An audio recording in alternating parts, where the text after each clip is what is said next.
Hello friends. आज हम देखेंगे कि Mrs V and BTS Jungkook के बीच में क्या एनर्जेटिक कनेक्शन है, उनका क्या सोल कनेक्शन है। And this reading is totally for entertainment purpose. So now let's get through the break down so that आप बहुत आसानी से समझ सकें कि इन दोनों के बीच में क्या कनेक्शन है। तो पहले हम कोर एनर्जी से बात करते हैं कि शुरुआत की एनर्जीज़ क्या हैं इन दोनों के बीच में। तो शुरुआत में दिखाते हैं कि किसी भी बड़ी ग्लोबल सेलिब्रिटी जैसे जंगबुक की रीडिंग करते वक्त उन्हें उनके आसपास के फैंस और मीडिया की बहुत सारी पब्लिक एनर्जीज़ होती हैं।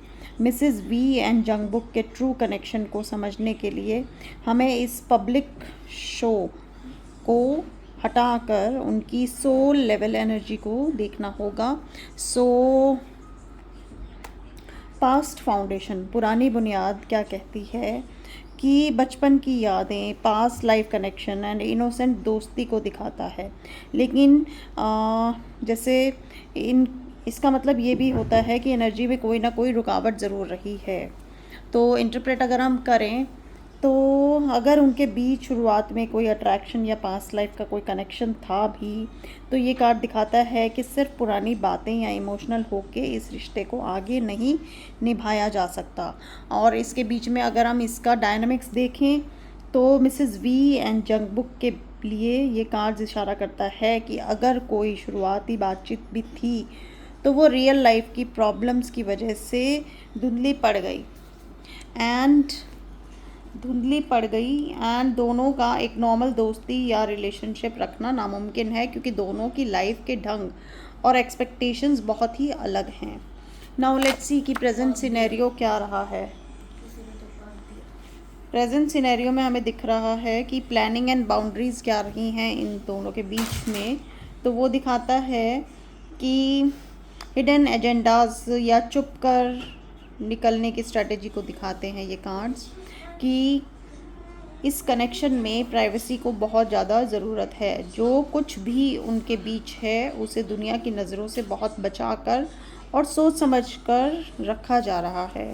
डायनामिक्स यही है कि धोखा नहीं है, बल्कि ये है कि खुलकर सामने आना इम्पॉसिबल है।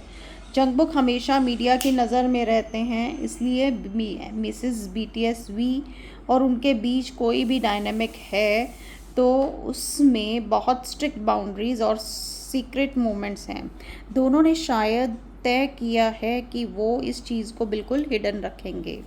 नाउ लेट्स सी कि हिडन ऑब्स्टेकल्स क्या रह सकते हैं दोनों के बीच में, छुपी हुई रुकावटें क्या हो सकती हैं।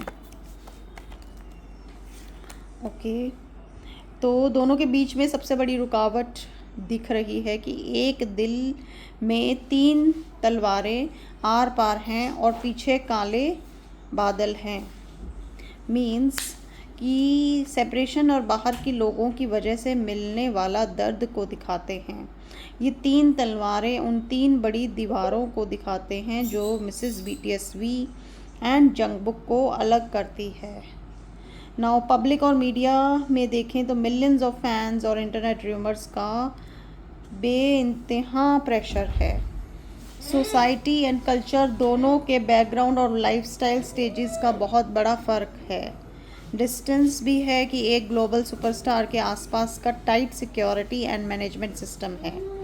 ये कार्ड साफ करता है कि जब भी इस रिश्ते को आगे बढ़ाने की कोशिश होगी, ये दुख और मेंटल स्ट्रेस ही लाएगा।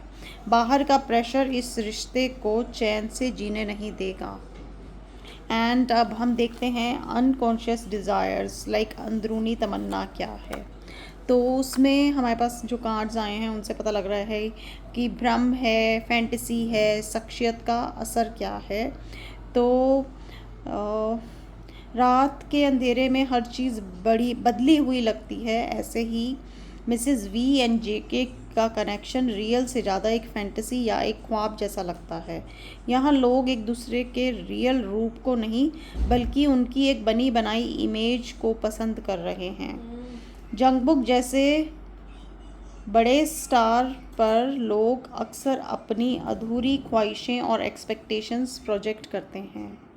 ये कार्ड्स दिखाते हैं कि शायद अट्रैक्शन इस बात से है कि जंगबुक कौन है, उनका स्टार स्टेटस क्या है, ना कि इस बात से कि वो रियल लाइफ में एक नॉर्मल इंसान हैं। सुबह होते ही ये ख्वाब गायब हो जाता है। एडवाइस अगर हम देखें तो क्या कार्ड्स आते हैं कि उनके लिए क्या एडवाइस है। यूनिवर्स के सिचुएशन में एडवाइस के तौर पर जो कार्ड्स आए हैं उनमें एक एंजल आराम से 2 कप्स के बीच में पानी को बैलेंस कर रहे हैं और ये दिखा रहे हैं कि सोबर, मॉडरेशन एंड बैलेंस बनाने के लिए कहा गया है। ये किसी भी तरह की ज़बरदस्त जल्दबाजी या ऑब्सेशन सोच से बचने की सलाह देते हैं। इसलिए मिसेस वी एंड जेके के बीच अगर कोई सबसे अच्छा रिश्ता हो सकता है तो वो एक सही दूरी बनाए रखना चाहिए उनको। गाइडेंस है कि अगर दोनों टच में हैं तो उन्हें इस बहुत नॉर्मल और बिना किसी बड़े एक्सपेक्टेशंस के रहना चाहिए। मिसेस वी को अपनी एनर्जीज़ को ग्राउंड रखना चाहिए और ग्लोबल फेम की इस अनस्टेबल एनर्जी से दूर रहकर अपनी शांति पर फोकस करना चाहिए। नाउ लॉन्ग टर्म आउटकम क्या होगा इस रिलेशन का, लेट्स सी। रिश्ते की आखिरी अंजाम देखते हैं तो ये पता लगता है कि हमेशा बदलता रहना और चीज़ें हमारे हाथ में नहीं होती। किसी परमानेंट या लाइफ लॉन्ग रिलेशनशिप का वादा नहीं करता। ये बताता है कि ये कनेक्शन एक फेज़ की तरह है जो आएगा और चला जाएगा। मिसेस वी एंड जंगबुक के रास्ते कुछ वक्त के लिए क्रॉस हुए हैं ताकि दोनों एक दूसरे को बाउंड्रीज़ या लाइफ लेसन सिखा सकें। इसके बाद किस्मत का पहिया आगे घूम जाएगा और दोनों अपने अपने रास्ते पर आगे बढ़ जाएंगे। नाउ फाइनली अगर हम देखें तो टैरो के हिसाब से मिसेस वी एंड जेके के बीच एक अट्रैक्शन या अजीब सा कनेक्शन हो सकता है, लेकिन वर्ल्ड के pressure like fans, media and अलग अलग लाइफस्टाइल की वजह से किसी लंबे या परमानेंट रिश्ते का बनना बहुत मुश्किल है। सबसे बेहतर यही होगा कि इस कनेक्शन को एक खूबसूरत इत्तेफाक समझा जाए और दोनों को अपनी अपनी किस्मत के रास्ते पर अलग अलग बढ़ने दिया जाए। नाउ अब हम एक एक कार्ड एंजल गाइडेंस भी ले लेते हैं मिसेस वी एंड जेके के लिए। मिसेस वी के लिए है कि listen to your intuitive feelings, your body is receiving accurate messages from divine. ये हमारे पास पहले भी कार्ड आ चुका है, तो जो भी उनको इंट्यूशंस हो रहे हैं उन्हें उसकी कदर करनी चाहिए एंड उन पर फोकस करना चाहिए। This is the guidance for Mrs BTSV। And जंगबुक के लिए देखते हैं तो गॉडेस कार्ड आया है like express your divine feminine energy, embracing its magical intuition and nurturing qualities. तो जो भी डिवाइन एनर्जीज़ उनके पास है उनको एम्ब्रेस करना चाहिए एंड जो भी क्वालिटीज़ हैं उनको और ज़्यादा पॉलिश करके यूनिवर्स के आगे, दुनिया के सामने दिखाना चाहिए। नाउ एंजल गाइडेंस हम लेते हैं कि और क्या डिवाइन मैसेजेस हैं मिसेस BTSV के लिए। मिसेस BTSV के लिए यही गाइडेंस है कि उनको थोड़ा पेशेंस रखना चाहिए। चीज़ें सब ऑटोमेटिकली सॉल्व आउट होंगी, सॉर्ट आउट होंगी। किसी भी तरह का इम्पेशेंस बिहेवियर जो है वो नुकसान दे सकता है। एंड फॉर जंगबुक है कि लर्न समथिंग न्यू। इनकी लाइफ में बहुत सारी क्रिएटिविटी आएगी एंड एंथुजियाज़म भी बढ़ेगा एंड जो उनका प्रोफाइल है वो भी अपग्रेड होगा।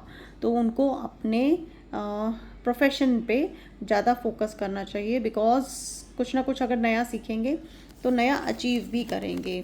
सो we wish both a very best of luck for their future journey and हमारी तरफ से वेल विशेस दोनों के लिए इक्वली है।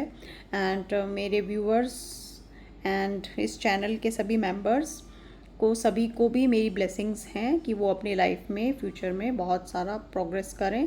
एंड जिसको भी प्राइवेट रीडिंग लेनी है वो मुझे DM कर सकते हैं। नंबर जो है वो डिस्क्रिप्शन बॉक्स में है, आप वहाँ से ले सकते हैं।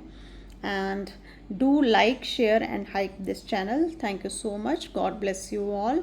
And आगे भी आपको इसी तरह की जो भी रीडिंग्स आपको लेनी है आप मुझे कमेंट बॉक्स में लिख सकते हैं. मैं सब कमेंट्स बहुत अच्छे से पढ़ती हूँ एंड कोशिश करती हूँ उनका रिप्लाई करने का एंड रीडिंग भी देने का. Thank you so much. God bless you all.